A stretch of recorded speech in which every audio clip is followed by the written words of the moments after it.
Fsherr i madh në ferma VIP. Një natë e tensionuar ka tronditur atmosfera në ferma VIP, ku një debat i fortë ka shpërthyer mes Albës dhe Andueli, duke përfshirë më pas edhe pjesën tjetër të fermerëve.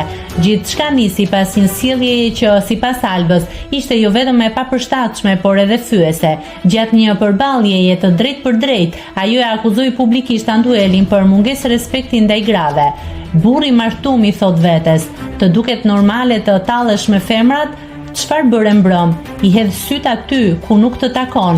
Mendon se është e lehtë për një femër diçka e tillë?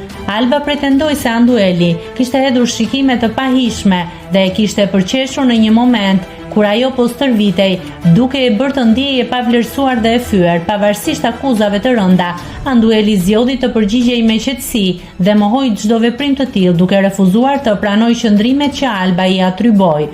Por debati nuk u mbyll aty. E zemëruar Alba zgjoi fermerët e tjerë për t'i përfshirë në bisedë, çka e intensifikoi edhe më shumë situatën brenda fermës. Më vonë ajo u tërhoqe vetme në dhomën e fakirit, ku nuk i mbajti dot lotët. E prekur thellë nga ngjarja, vazhdoi të shprehte zhgënjimin e saj dhe të përsëriste akuzat ndaj Anduelit. Nëse klikoni mbi butonin subscribe, do t'ju shfaqen të gjitha publikimet tona. Ju ftoj t'i bëni subscribe kanalit, të pëlqeni videot dhe të lini komentin tuaj.